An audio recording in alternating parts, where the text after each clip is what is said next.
I'm Hudson, 33 years old, from Boston. My brother Kevin and I were inseparable growing up. I built a successful tech company while he chased his photography dreams. When he got engaged, I happily offered to help with wedding costs. What started as $15,000 somehow ballooned to over $30,000. Then came the text that shattered everything. "Sorry, we're at capacity. You can watch online." My own brother's wedding that I paid for. Before I dive into how my own brother stabbed me in the back, let me know where you're watching from and hit that subscribe button if family betrayal has ever left you speechless. Kevin is 5 years younger than me. We grew up in a middle-class neighborhood in Massachusetts where our dad worked as an insurance agent and mom was an elementary school teacher. Life was pretty normal until I turned 15 and Kevin was 10. That's when our parents dropped the bomb that they were getting divorced. I still remember the night they told us. Mom and Dad sat us down in the living room after dinner. The air felt heavy, like right before a thunderstorm. Kevin was building a Lego spaceship on the carpet, completely oblivious to what was coming. When they finally said the words, Kevin's hands froze mid-air, that little red brick suspended between his fingers and the half-built spacecraft. I watched his face crumble, and something inside me changed forever. In that moment, I silently promised myself I would always protect my little brother. The divorce was messy. Dad moved out, then came the custody battles, the arguing over phone calls, the tense exchanges during drop-offs and pickups. Mom tried her best, but she was devastated too. I stepped up, making sure Kevin had breakfast before school, helping him with homework, and most importantly, being the emotional support he needed. Kevin and I couldn't have been more different personality-wise. I was always practical, organized, planning 10 steps ahead. Even as a teenager, I was saving money from my summer jobs, researching colleges with good business programs, setting goals. Kevin was the creative one. He could lose himself for hours with his sketchbook or later his camera. He saw beauty in things most people overlooked. Where I saw a crumbling, abandoned building, Kevin saw texture, history, and stories. I admired that about him.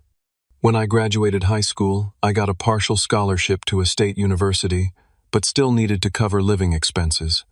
I worked 2 jobs during college, one at the campus bookstore during the day, and waiting tables at night. It was exhausting, but I was determined to build a future for myself. Despite my busy schedule, I made time for Kevin. Every Sunday I'd drive home to have dinner with him and Mom, and those car rides back and forth became our special time. Kevin would tell me about his photography projects, the girls he liked, the teachers who were giving him a hard time. I was more than a brother, I was his confidant. During my junior year of college, Kevin started talking about art school. He had genuine talent, but art school is expensive, and Mom was already stretched thin financially. Dad had remarried and had a new family by then, sending child support but not much else. When Kevin got accepted to his dream photography program, I didn't hesitate. I increased my work hours, took out additional loans, and contributed $3,000 each semester toward his tuition. "Why are you doing this?" Kevin asked me once when I handed him a check for books and supplies. "Because you're my brother," I said simply, "and because you'd do the same for me." After college, while Kevin was still in art school, I started my tech company. The first 2 years were brutal. 16-hour days, ramen noodle dinners, sleeping on a futon in my tiny office to save on rent. But gradually, things took off. We developed a specialized security software that caught the attention of some major clients. By the time I was 28, I had 20 employees and had just purchased my first home. As my financial situation improved, I made sure Kevin benefited too. I took him on a trip to Iceland when he expressed interest in photographing the northern lights. I bought him professional camera equipment for his birthday. When he needed a reliable car, I helped with the down payment. It wasn't about the money. It was about supporting his dreams the way I wished someone had supported mine during those tough early years. Kevin graduated from art school with a portfolio of stunning work, but struggled to find steady employment. The reality of making a living as a photographer hit him hard. He picked up freelance gigs and worked part-time at a camera shop, but there were months when he couldn't make rent. I was always there to help, no questions asked. "You'll get on your feet," I'd tell him. "Your work is amazing. It just takes time for people to recognize talent." Then Kevin met Jessica at a gallery opening where some of his photos were being displayed. She was attractive, confident, and seemed genuinely interested in his work. According to Kevin, she came from a wealthy family and worked in marketing for a luxury hotel chain. On paper, she sounded perfect. The first time I met Jessica was at a dinner Kevin arranged at an upscale restaurant way beyond his budget. I remember thinking it was odd that he'd chosen such an expensive place when he'd asked me for rent money just 2 weeks earlier. Jessica was charming enough, complimenting my business success and asking thoughtful questions about Kevin's childhood. But something felt off. The way she controlled the conversation subtly corrected Kevin's table manners ordered for both of them without consulting him. Tiny red flags that I brushed aside because Kevin seemed happy. "She's really something," I told Kevin when he called the next day to ask what I thought. "Isn't she great? I've never met anyone like her," he gushed. "She believes in my work, Hudson. She thinks I could be really successful." Over the next year, I watched their relationship develop. Jessica always had ideas about how Kevin could improve himself. New clothes, different haircut, better apartment, and Kevin soaked it all up, desperate to be the man she thought he could be. I bit my tongue because who was I to judge Kevin was an adult?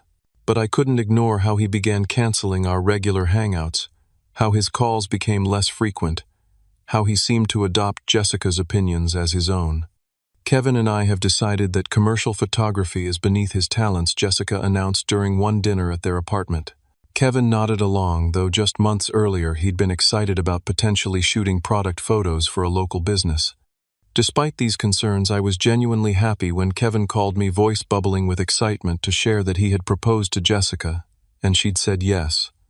My brother was going to get married, and I was determined to support him even if I had reservations about his choice of partner.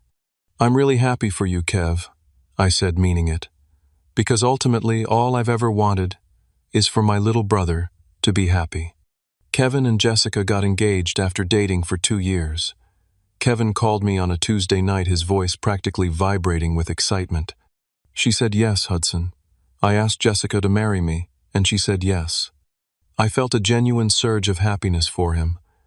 Despite my reservations about Jessica, my brother was clearly in love. "That's amazing, Kev. Congratulations. How did you do it?" He launched into the story about a sunset proposal at a vineyard, complete with a photographer hiding in the bushes to capture the moment. It sounded beautiful and thoughtfully planned. It also sounded expensive for someone who had been struggling financially. "The ring is gorgeous," Kevin continued. 4 carats princess cut. Jessica has always been specific about what she wanted. A 4-carat diamond. My stomach tightened. A ring like that would cost well over $20,000. "That's quite a ring," I said carefully. "How did you manage that?" There was a slight pause. "Well, I put it on credit cards. Multiple cards, actually.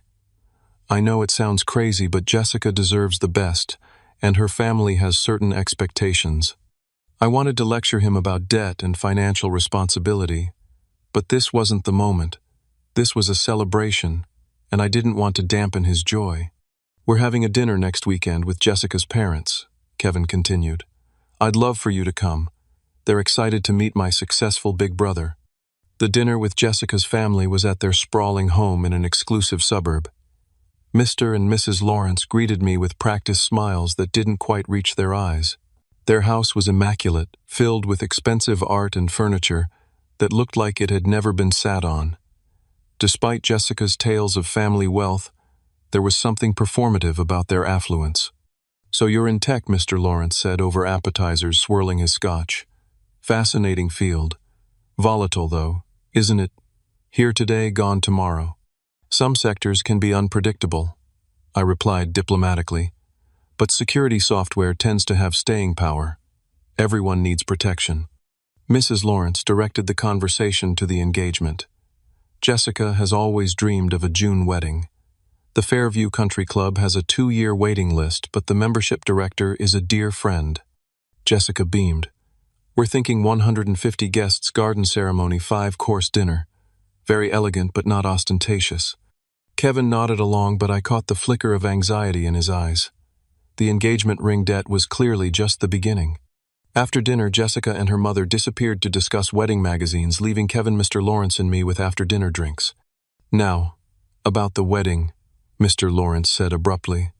Traditionally, the bride's family handles these things, but we're in a bit of a cash flow situation with our property investments. Nothing serious, just temporarily illiquid. His $10,000 watch glinted under the chandelier as he reached for his drink. We can contribute $20,000 toward the wedding, he continued, but Jessica has expensive taste. Always has. Kevin mentioned you've done well for yourself. I felt ambushed. This was clearly a rehearsed conversation. I'm happy to help Kevin however I can, I said carefully. What kind of budget are we looking at total? Mr. Lawrence mentioned a figure that made my eyes widen. Kevin stared at his shoes. Later that night, Kevin called me from his car. I'm sorry about that, he said, voice tight with embarrassment. I had no idea her dad was going to put you on the spot like that. It's okay, Kev, but we need to be realistic about what this wedding is going to cost. Have you and Jessica discussed a budget? His sigh was heavy. She says we can do it for around $50,000. Her parents will put in 20. I've saved about 5, which leaves 25,000 I finished for him. That's a lot of money, Kevin. I know. And I would never ask, but her family has these expectations and I don't want to disappoint her. This is her dream wedding. I thought about all the times Kevin had been there for me before I found success. How he believed in my business when everyone else thought I was crazy to quit my stable job. How he helped me move into my first office assembling furniture until 3 in the morning. I'll take care of it, I heard myself say. This is your big day. Let's budget $15,000 from me to start and we'll see where we are as plans develop. Kevin's relief was palpable. You're the best brother anyone could ask for. I swear I'll pay you back someday. We started with reasonable wedding plans. Jessica found a charming boutique hotel with a rooftop garden for the ceremony and reception. The initial quote came in at $38,000 for 100 guests, including food, drinks, basic decor, and photography. See, under budget, Kevin said proudly when he showed me the proposal. But then the changes began. Jessica decided the hotel wasn't prestigious enough. The photographer wasn't renowned enough. The florist couldn't provide the exotic blooms she envisioned. With each change, the budget expanded. The Fairview Country Club had a cancellation, Jessica announced during a planning lunch, her eyes sparkling. We can get the grand ballroom for June 25th. That's wonderful, Kevin said, squeezing her hand. But what about the deposit we put down at the hotel? Jessica waved dismissively. We'll lose it, but this is so much better. The Fairview is where all the best weddings happen. I watched my brother's face, seeing his conflicted expression. He wanted to make Jessica happy, but he also knew what this change would mean financially. How much more are we talking? I asked directly. Jessica's smile tightened, just slightly. About $12,000 more for the venue. But it includes so much more, and the prestige factor alone. So we're now at $50,000 total, I clarified. Around that, she admitted. But we can trim other areas. Those other areas never seemed to get trimmed. Instead, more expenses piled on. Custom invitations with wax seals and hand calligraphy. A designer wedding dress from New York. A 10-piece band instead of a DJ. The $15,000 I had initially committed gradually increased to $20,000, then $25,000, and finally $30,000. Meanwhile, I noticed Jessica subtly isolating Kevin from his friends, and even some family members. His college roommate Marcus, once a fixture at our family gatherings, was suddenly a bad influence. Kevin's cousins on our mom's side were too provincial for the wedding guest list. Kevin's weekly photography meetup was dismissed as amateur hour.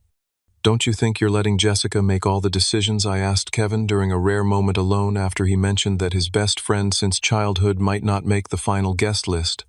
She knows what she's doing, Kevin defended. Her family moves in these social circles. This wedding is important for our future. Your future? As what, a society photographer? Kevin's face hardened. You don't get it, Hudson. Jessica believes in me. She's introducing me to people who can actually advance my career. The distance between us grew. Kevin started making excuses to cancel our regular brother dinners. When I invited him to my company's anniversary party, he texted an hour before to say Jessica wasn't feeling well. Yet I saw posts on social media of them at a gallery opening that same night. Jessica's attitude toward me shifted too. Gone was the charming woman who had seemed so interested in my business and my relationship with Kevin. In her place was someone increasingly cold and dismissive. At a cake tasting I was invited to, she barely acknowledged my presence, speaking primarily to the baker and occasionally to Kevin. I thought the lemon cake was nice, I offered at one point. Jessica smiled thinly. We're looking for sophisticated flavors, not something from a children's birthday party. The tension reached a breaking point when the final venue payment came due. $12,000 to secure the Fairview Country Club. By this point I had already contributed $18,000 toward various deposits and vendors. This final payment would bring my total to $30,000, twice what I had initially agreed to. I know it's a lot, Kevin said apologetically when he called to remind me about the payment deadline. But everything's set now. No more changes or additions. I wanted to believe him. I wanted to support his happiness. So I agreed to make the final payment scheduled for the week before the wedding. What I didn't know then was that while I was opening my wallet, Jessica was closing the door on my invitation. Over the 6 months of wedding planning, Kevin's behavior changed dramatically. The brother who once called me almost daily now took days to respond to texts. Our Sunday tradition of watching football games together disappeared entirely. I made repeated attempts to maintain our connection, inviting him for dinners, offering to help with wedding tasks, suggesting we grab a beer just to catch up. Sorry, busy with wedding stuff became his standard response, delivered via brief text messages, hours or sometimes days after I reached out. My 33rd birthday fell 3 months before the wedding. In previous years, Kevin had always made a big deal of my birthday, planning surprises or at minimum spending the day with me. This year I received only a text message at 9 p.m. Happy birthday, bro. Hope it was a good one. When I called him, the conversation was strained. I was hoping to see you today, I said, trying to keep disappointment from my voice. Yeah, sorry about that. Jessica's parents invited us to their country club for dinner. Couldn't really say no. On my birthday. You couldn't say no on my birthday. Kevin sighed. Don't make this a thing, Hudson. It's just a birthday. We'll celebrate another time. That promised celebration never materialized. At the few family gatherings where I did see Kevin and Jessica together, her controlling behavior was impossible to ignore. She would answer questions directed at Kevin. She would place a hand on his arm when she disagreed with something he was saying, a subtle signal that would immediately make him change course. She controlled what he ate, reminding him he was watching his carbs when he reached for bread. She even selected his clothes, once making him change his tie in the car because it sent the wrong message.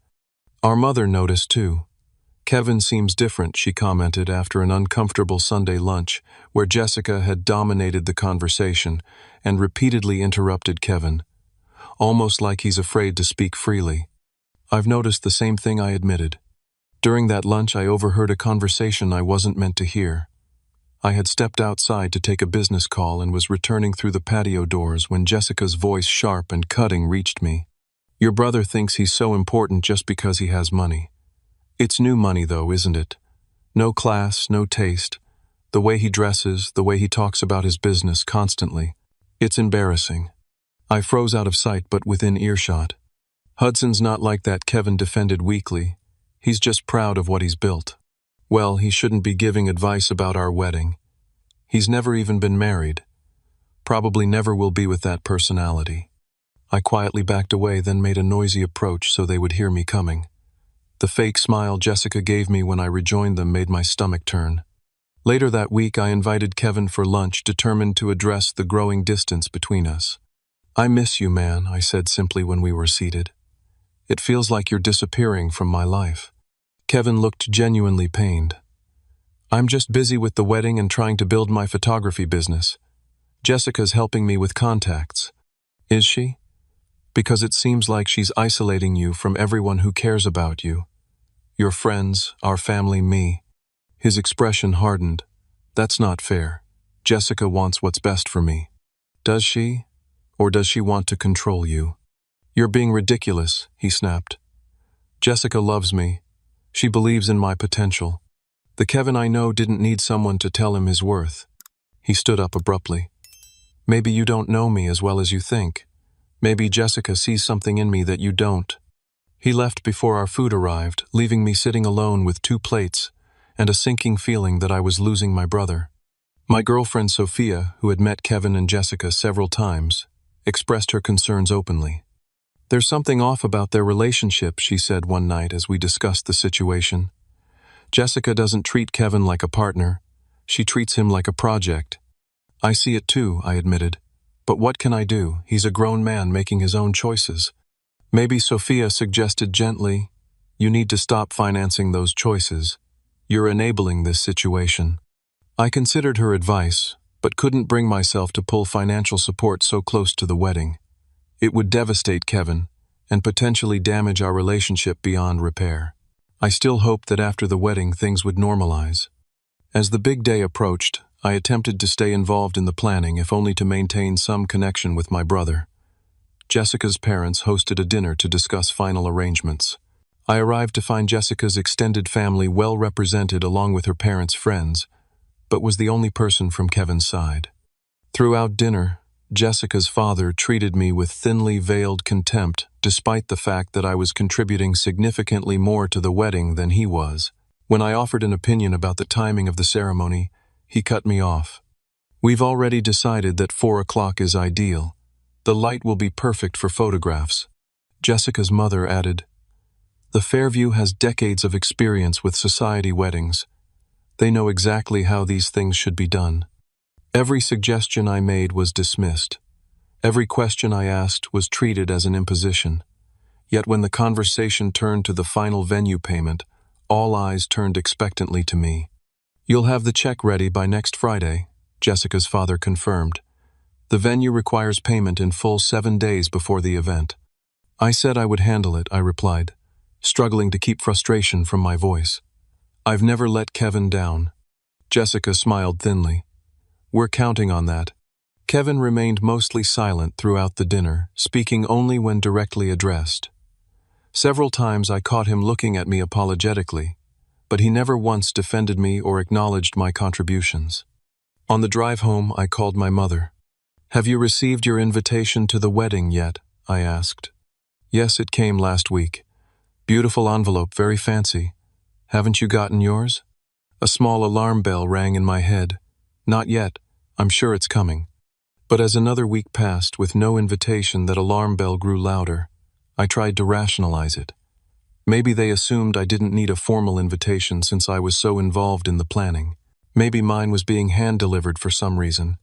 Maybe there was a mail issue. I texted Kevin, "Hey, haven't received my wedding invitation yet. Should I be concerned?" Hours later he responded, "Jessica's handling the guest list stuff. I'm sure it's fine." His vague response did nothing to ease my growing unease. The final venue payment deadline was approaching, and I was beginning to question everything about this situation. "Something's not right," I told Sophia. "Why wouldn't I have received an invitation by now? I'm his brother and I'm paying for 1/3 of this wedding." "Call him directly," Sophia advised.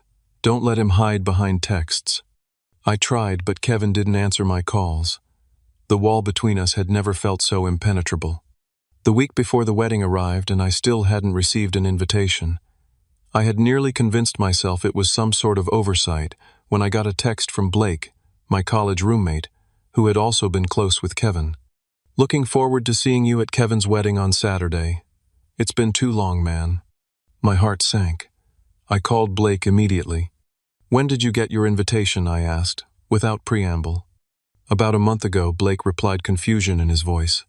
"Haven't you gotten yours? You're the best man, right?" I wasn't the best man. Kevin hadn't even asked me to be in the wedding party. The realization hit me like a physical blow. "Yeah, must have been lost in the mail," I lied. "See you there." I hung up and immediately texted Kevin. "We need to talk about the wedding. Now." His response came hours later. "Super busy with last-minute stuff. Can it wait?" "No, it can't. Why has everyone received invitations except me?" This time the delay was even longer. Finally, around midnight, my phone buzzed. About that. We had to make some tough decisions on the final guest list. The venue has strict capacity limits. Jessica thought since you've been involved in the planning you'd understand. You can watch the live stream, though. I stared at the message in disbelief. My own brother was uninviting me from his wedding, a wedding I had contributed $30,000 toward. I felt sick. Before I could respond, another text came through, this one from Jessica. Kevin's having a hard time explaining this, so I'll be direct. The final guest list is at capacity with family who are traveling internationally and important industry contacts for Kevin's career. Unfortunately, we couldn't make space for local family who we see regularly. We'll be setting up a nice live stream, and we can celebrate when we return from our honeymoon. We still need the final venue payment by tomorrow. The routing number is the same as before. The audacity left me speechless.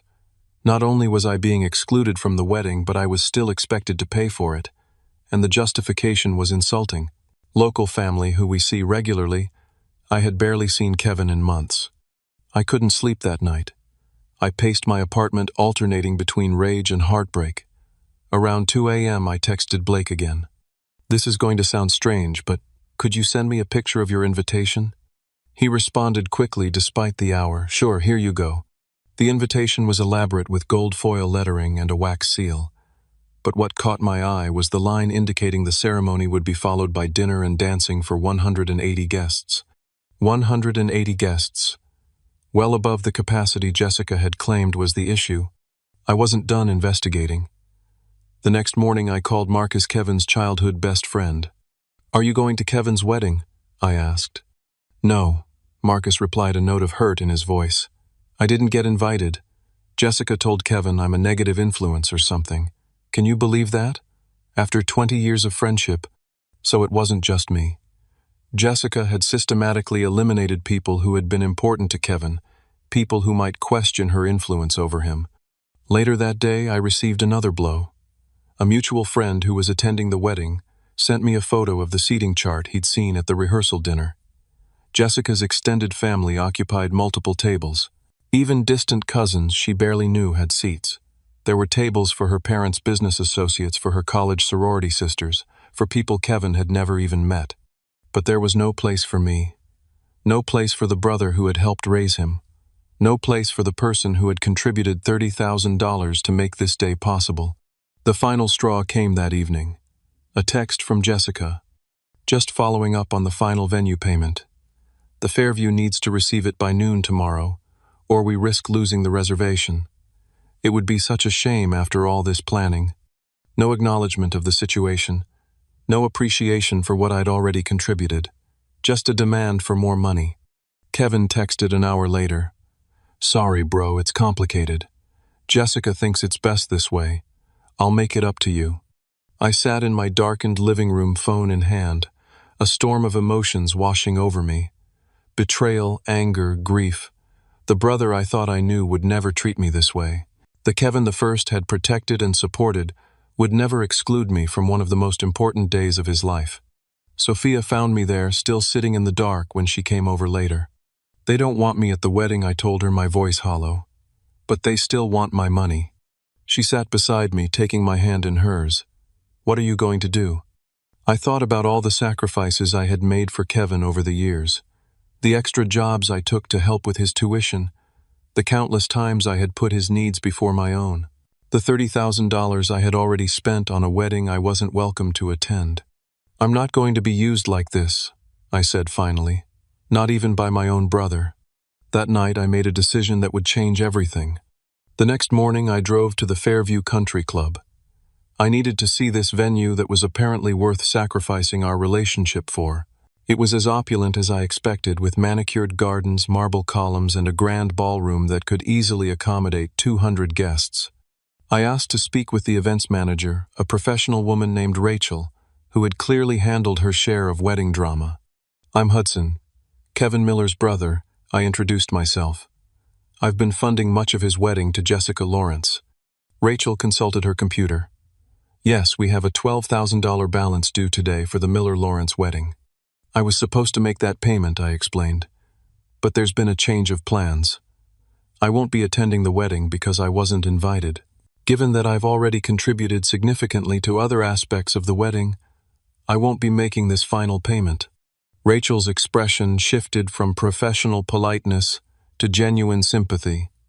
You're paying for a wedding you're not invited to. Apparently so. I've already contributed $18,000 to various vendors. This venue payment would bring my total to $30,000. She shook her head. I've been in this business 15 years and thought I'd seen everything. Is there anything that can be done at this point? I asked. Legally, I mean. I was never under contract with the venue. That's between you and the couple. Rachel nodded thoughtfully. The contract is with Mr. Miller and Miss Lawrence. If the final payment isn't received by noon today, we have the right to cancel the reservation and retain the deposit as a cancellation fee. As we discussed the situation further, Rachel revealed something that only confirmed my decision. Between us, she said, lowering her voice, Miss Lawrence has been one of our more challenging clients.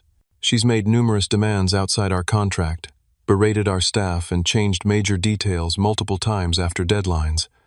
Several of our vendors have threatened to walk away despite cancellation penalties. This matched the Jessica I had come to know, someone who viewed service providers as beneath her, who believed rules didn't apply to her, who expected everyone to bend to her will. Thank you for your time, I said, standing to leave. I won't be making the payment. The reservation will be automatically canceled at 12:01, Rachel confirmed. I'm sorry about your situation. Family weddings can bring out the worst in people sometimes. On the drive home, I crafted a simple text to Kevin. I won't be making the final venue payment. Find another way to pay, or find another venue. This is what happens when you exclude the person financing your wedding. Within minutes, my phone exploded with notifications. First came a series of increasingly frantic texts from Jessica. There must be some mistake. The venue needs payment. Today. This is not the time for games, Hudson. Do you realize what you're doing? My entire family is flying in for this wedding. Then her parents joined in. This is completely unprofessional behavior. We will take legal action if necessary.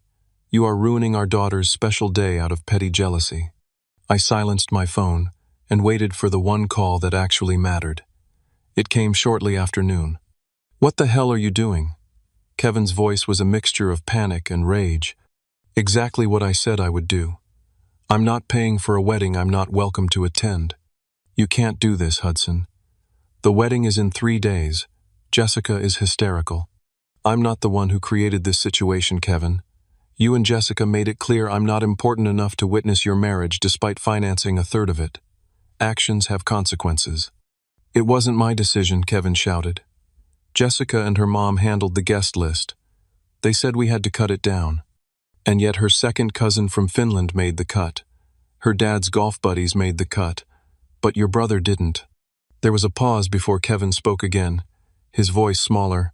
What am I supposed to do now? You have options. Jessica's parents could cover the balance. They certainly appear to have the money. You could find a less expensive venue with 3 days' notice. Or you could admit to your guests that you prioritized Jessica's distant relatives over your own brother who was paying for everything. You're enjoying this, aren't you, Kevin accused? You've always been jealous of what Jessica and I have. The unfairness of this statement took my breath away. What you have is a relationship where she isolates you from everyone who cares about you and treats your family like ATMs. But sure, I'm jealous. This is unforgivable, Kevin said flatly. If you don't make this payment, we're done. We were already done when you decided I didn't deserve an invitation. I was just too slow to realize it. I hung up feeling simultaneously terrible and relieved. The confrontation I had been avoiding for months was finally happening, even if it wasn't on my terms. Over the next few hours, the situation exploded beyond our immediate circle. Jessica's parents called our mother, who then called me in tears. How could you do this to your brother? She demanded. Did Kevin tell you I wasn't invited to the wedding? I countered. There was a pause. What are you talking about? I explained everything, the increasing wedding costs, the growing distance, the deliberate exclusion. Mom's tone changed immediately. That can't be right. There must be some misunderstanding. There's no misunderstanding, Mom. Kevin confirmed it himself. Jessica and her family decided I wasn't important enough to include, but my money still was. Other family members began calling too as news spread. Opinions were divided. Some thought I was being petty and should just pay for the venue regardless of the invitation situation.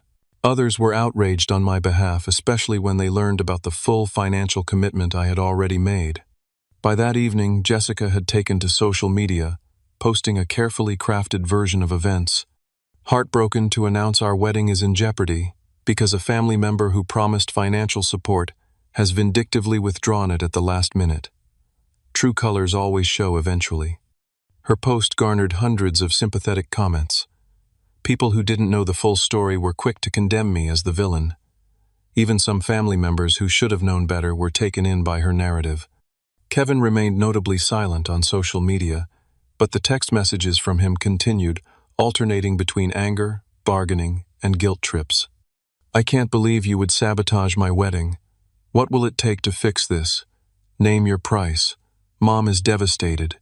Is that what you wanted?" I finally turned my phone off completely. Sophia stayed with me that night, a silent support as I processed the magnitude of what had happened. "You did the right thing," she assured me. "It wasn't about the money. It was about respect." "I know," I said. "But it still feels like I've lost my brother." "The brother you thought you had wouldn't have put you in this position," she pointed out gently. She was right, of course. The Kevin the First had protected and supported all these years would never have treated me this way. Either he had changed fundamentally, or perhaps I had never truly known him. The next day I learned through family members that the wedding venue was officially canceled. Jessica's parents had refused to cover the cost, claiming financial limitations despite their obvious wealth. Kevin was frantically calling other venues, trying to find a last-minute alternative, but the upscale options Jessica deemed acceptable were all booked months in advance. For my own mental health, I blocked Kevin and Jessica on my phone and social media. The constant barrage of accusations and guilt trips was taking a toll, and I needed space to process my feelings. I didn't block Jessica's parents or other family members, though perhaps I should have. The messages from them were equally toxic, painting me as the villain who had single-handedly ruined a young couple's special day out of spite. What none of them seemed to understand was that this had never been about the money itself. It was about being used and discarded. It was about my brother allowing his fiancée to treat me with such blatant disrespect after years of support and sacrifice. As the original wedding date approached, rumors circulated through family channels. The ceremony was being moved to Jessica's parents' country club. No, it was being held in their backyard. No, it was postponed indefinitely. The uncertainty only added to the drama, with blame consistently directed my way. I tried to focus on work, on my relationship with Sophia, on anything but the wedding situation. But the sense of loss was pervasive. Despite everything, Kevin was still my brother. I had spent my life looking out for him, and now we weren't speaking at all. 2 days before what would have been the wedding day, my doorbell rang. I wasn't expecting anyone, and part of me feared it might be Jessica or her parents coming to confront me in person. What I never expected was to find Kevin standing there alone, looking like he hadn't slept in days. When I opened my door and saw Kevin standing there, I almost didn't recognize him. My usually well-groomed brother looked disheveled, with dark circles under his eyes and a defeated slump to his shoulders. He was alone, which surprised me. I had half expected Jessica to be with him, ready to launch into another tirade about my betrayal. "Can I come in?" he asked, his voice hoarse. I hesitated, then stepped aside. Kevin entered my apartment slowly, like a man walking to his own execution. He stood awkwardly in my living room, looking around as if he'd never been there before, though he'd visited countless times in the past. "You want something to drink?" I offered, more out of habit than hospitality. He shook his head. "I don't deserve your hospitality." This was not what I had expected. I had prepared for anger, for accusations, maybe even for begging me to reconsider the venue payment. I hadn't prepared for whatever this was. "Just say what you came to say, Kevin." He sank onto my couch, running his hands through his unkempt hair. "The wedding's off. Not just the venue. The whole thing." I sat down across from him, maintaining my emotional distance, despite the bomb he'd just dropped. Jessica found a better offer. The comment was cutting, and I regretted it immediately when I saw the flash of pain cross Kevin's face. "I called it off," he said quietly. "After everything blew up with the venue, things got ugly, really ugly." Jessica was furious. "Her parents were threatening to sue you." Everyone was blaming everyone else. And in the middle of all that chaos, something just clicked for me. He looked up at me, his eyes red-rimmed. You were right about her, about all of it, and I've been so blind. I didn't respond. Part of me was still too hurt, too angry to offer easy forgiveness. Another part was wary that this might be manipulation, a new angle to get what they wanted. When the venue canceled, Jessica completely lost it, Kevin continued. She wasn't sad about not getting married. She was enraged about losing the perfect backdrop for her perfect day. She kept saying her friends would judge her. Her family would be embarrassed. He swallowed hard. When I suggested we could have a smaller ceremony somewhere else, just focus on us getting married rather than all the trappings, she looked at me like I was insane. That's when I started to see clearly for the first time in 2 years. What exactly did you see? I asked cautiously. That she never loved me, Kevin, said his voice breaking. She loved the idea of molding me into what she wanted. She loved having a photographer husband who could document her perfect life for social media. She loved the story of finding a diamond in the rough and polishing him up. He wiped at his eyes angrily. And when I started asking questions about the guest list, about why you weren't invited, Jessica finally told me the truth. She said she'd never intended to invite you. That excluding you was the plan from the beginning.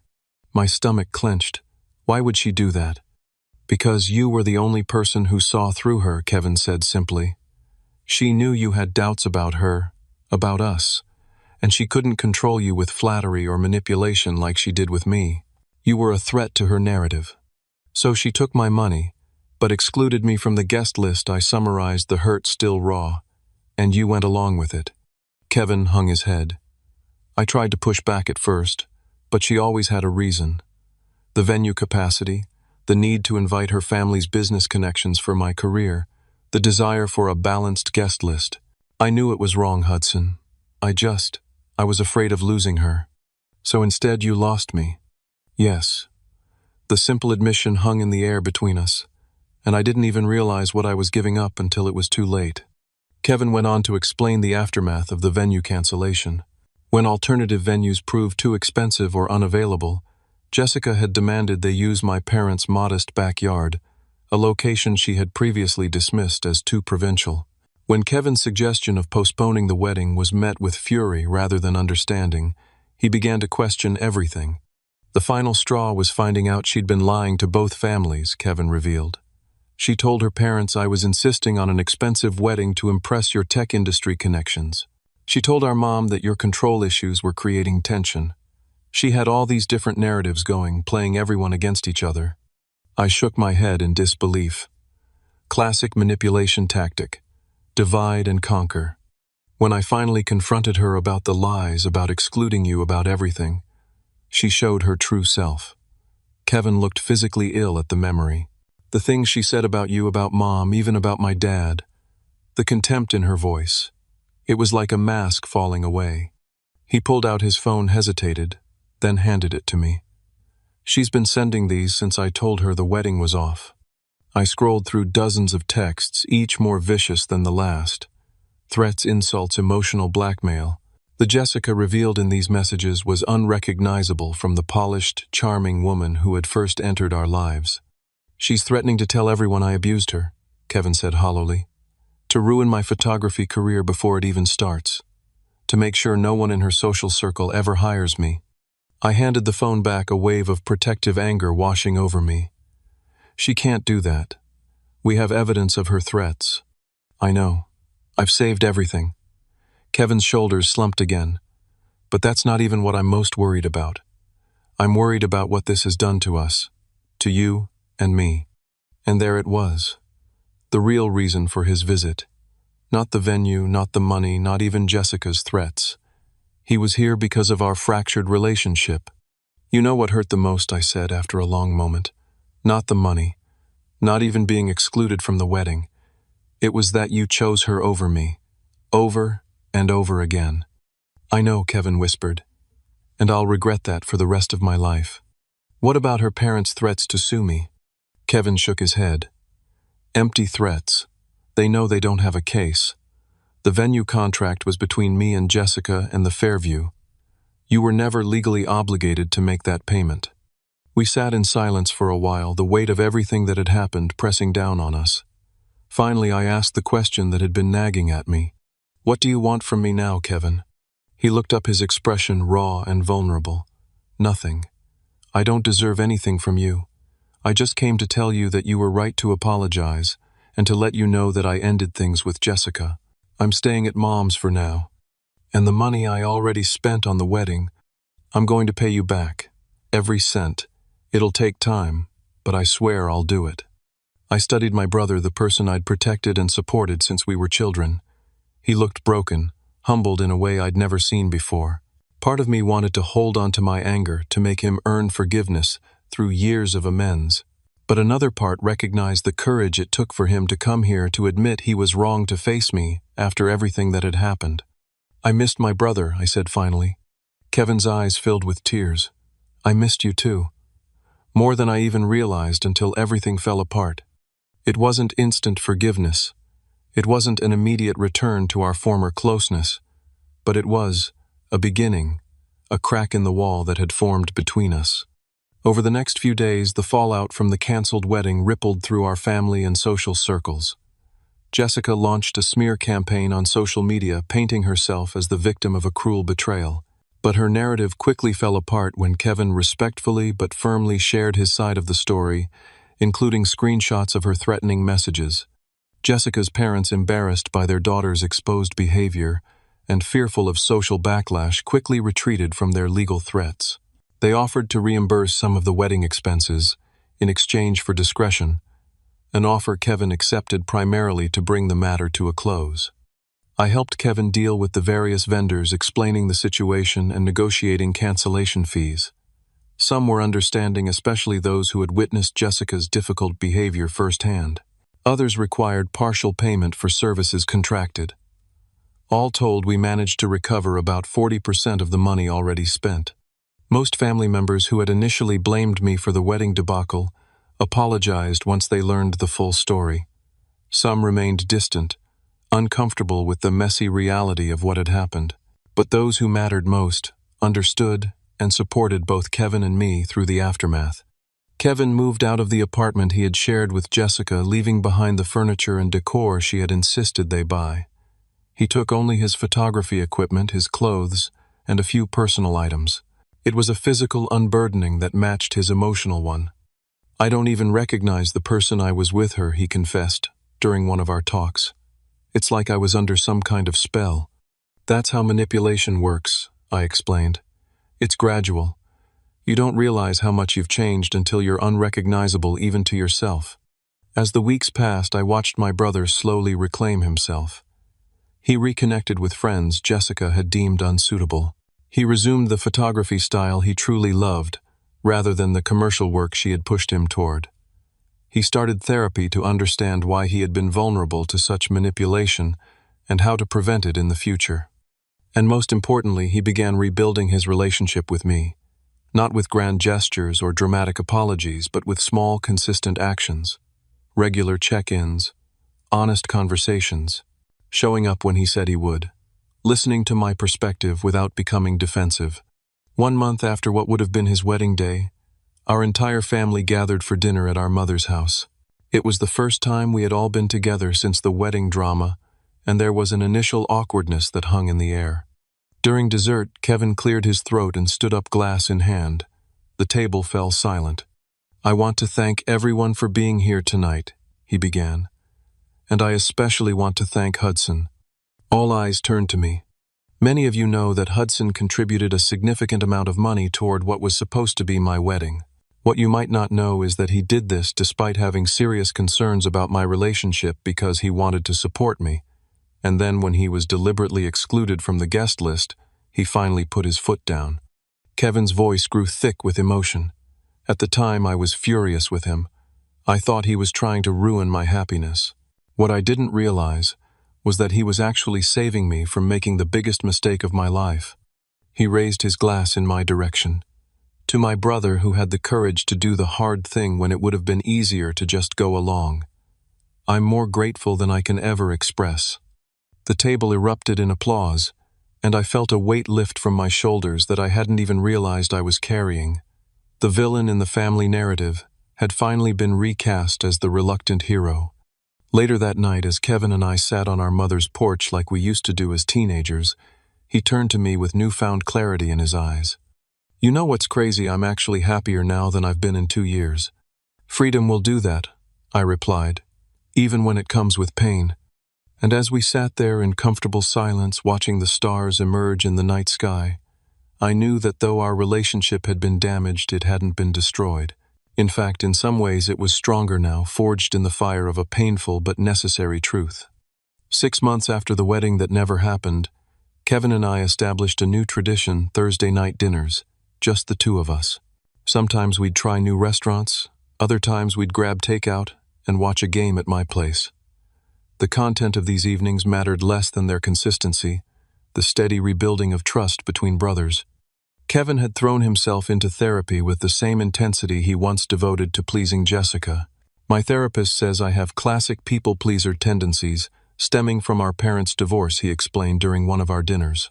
"Apparently I was so afraid of more abandonment that I became willing to sacrifice my own needs and relationships to keep someone from leaving me." "That makes sense," I acknowledged. "You were just a kid when Dad left and it hit you hard. The irony is that in trying to keep Jessica happy, I abandoned everyone who actually cared about me." Kevin shook his head ruefully, including myself. Watching my brother's self-awareness develop was both impressive and heartwarming. Week by week, I saw glimpses of the old Kevin re-emerging, but with new boundaries and insights.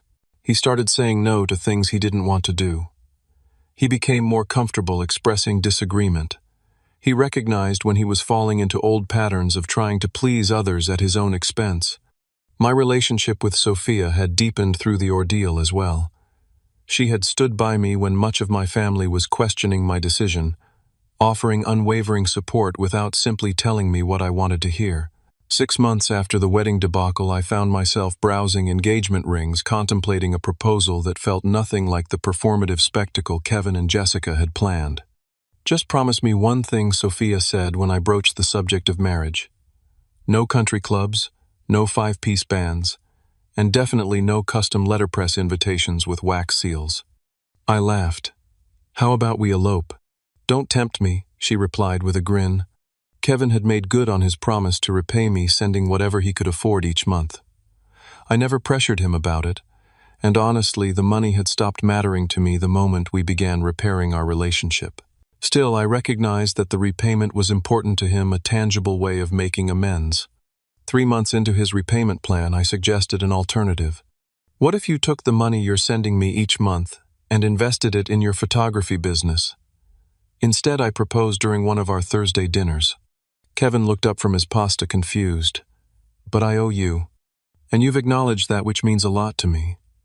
But I'd rather see you build something sustainable than watch you struggle to repay a debt that's in the past." Kevin was silent for a long moment. "That's incredibly generous, Hudson. But I need to make this right." "Then how about this? Use the money to build your business, and when you're successful, pay it forward. Help someone else who needs it." After some consideration, Kevin agreed to a modified version of my proposal. He would use half the monthly amount to invest in his photography business and continue repaying me with the other half, albeit more slowly. With this new arrangement, Kevin was able to purchase better equipment and take workshops to refine his skills. He focused on architectural and landscape photography, rather than the wedding and society event photography Jessica had pushed him toward. His passion for the work was evident, and gradually he began building a portfolio that reflected his true artistic vision. 4 months after our agreement, Kevin secured his first major client, a regional magazine that wanted a photo series on historic buildings. The joy and pride on his face when he shared the news was worth more than any repayment could ever be. "This never would have happened if I was still with Jessica," he admitted. "She thought architectural photography was boring. She wanted me shooting socialites and charity galas. Because that was her world," I pointed out. "And she wanted to mold you to fit into it." Kevin nodded thoughtfully. "I can see now how I was losing myself in her vision. Her idea of success meant abandoning what actually made me happy." Our family dynamics had shifted as well. Initially, some relatives had been hesitant to take sides in what they perceived as a rift between brothers. But as the truth about Jessica's manipulation became clearer, most came to understand my actions and Kevin's subsequent awakening. 5 months after the canceled wedding, our extended family gathered for our cousin's birthday. It was the first large family event since the wedding drama, and there was a subtle tension in the air when Kevin and I arrived together. Our Uncle Thomas, who had been particularly critical of my decision to withdraw wedding funding, approached me during the party. "I owe you an apology," he said gruffly. I spoke out of turn without knowing the full story. "It's water under the bridge," I assured him. "No, it needs to be said." He looked over at Kevin, who was showing our young cousins how to use his camera. That Jessica woman would have destroyed him. You saw what none of us wanted to see. Similar conversations happened with other family members as time passed. Not everyone apologized explicitly, but the narrative gradually shifted from Hudson ruined Kevin's wedding to Hudson saved Kevin from a toxic relationship. 6 months to the day after what would have been the wedding, Kevin suggested we take a weekend trip to the mountains. He had recently started dating again very casually, but wanted this trip to be just the two of us. We rented a small cabin by a lake, hiking during the day and building campfires at night. On our second evening, as we sat beside the fire watching stars reflect on the water, Kevin broached the subject we had mostly avoided in our weekly dinners. "Do you think you'll ever fully forgive me?" he asked quietly. I poked at the fire with a stick, considering the question seriously. "I think I already have, but forgetting is harder than forgiving." "What do you mean?" "I forgive you for going along with Jessica's plan to exclude me. I understand how her manipulation worked and why you were vulnerable to it, but I can't forget how it felt to realize my own brother had chosen someone else's approval over our relationship." Kevin nodded slowly. "That's fair. I wouldn't forget that either. But here's the thing," I continued. "Forgiveness isn't a one-time decision. It's something I choose every day, and every day it gets a little easier because of how you've shown up since then." "I'm trying," Kevin said simply. "I know you are. That's why we're sitting here now." We fell into comfortable silence, the crackling fire and lapping water the only sounds. After a while, Kevin spoke again. "You know what I've learned from all this?" "What's that?" "That love shouldn't diminish you. Real love expands your world. It doesn't shrink it. Jessica wanted me smaller, more controllable. But you always wanted me to grow, even when it meant growing beyond needing your protection." I looked at my brother, struck by the wisdom in his words. "That's actually profound, Kev." He laughed. "Thanks. My therapist says I'm making progress." On our last night in the mountains, we stayed up late talking about everything and nothing like we used to do as teenagers. Childhood memories, our parents' divorce dreams for the future. The conversation flowed easily without the careful navigation around sensitive topics that had characterized our early reconciliation. "I should thank you," I said as our conversation winded down. Kevin looked puzzled. "For what?" "This whole experience taught me something important too. About boundaries, about standing up for myself, even with the people I love most." "I'm glad something good came from my massive error in judgment," Kevin said wryly. "Seriously though," I continued, "I've always been the responsible one, the one who fixes everything, who puts everyone else first. This situation forced me to prioritize my own self-respect, and that's changed how I approach all my relationships." Kevin nodded thoughtfully. "So we both grew from this disaster. Maybe that's the silver lining. When we returned to the city, our lives resumed their normal rhythms, but with a newfound appreciation for our brotherhood. Kevin's photography business continued to develop, with each success feeling like a victory we both shared. My relationship with Sophia deepened, and I found myself consulting Kevin about proposal ideas, valuing his creative input. Looking back on the wedding that never was, I sometimes marvel at how differently things turned out than anyone could have predicted. What began as a betrayal that threatened to permanently sever our relationship ultimately led to growth, authenticity, and a stronger bond between brothers. I learned that true love sometimes means saying no, that generosity without boundaries isn't really generosity at all, that standing firm in your self-worth isn't selfish, it's necessary. And Kevin learned that the right person expands your world rather than limiting it, that real support comes with honest feedback, not just blind agreement, that losing yourself to keep someone else is a price too high to pay. If you've ever faced a similar situation with family, where you had to make the difficult choice between keeping the peace and standing up for yourself, I'd love to hear your story in the comments. Was there a time when setting boundaries actually strengthened your relationship in the long run? Hit the like button if you've ever had to make a tough decision that others didn't understand at first. Subscribe if you want to hear more stories about family betrayal and the complicated path to reconciliation, and share this video with someone who might need to be reminded that sometimes the hardest decisions lead to the most necessary growth. Thank you for listening to my story, and remember that even the deepest family wounds can heal with time, truth, and the courage to begin again.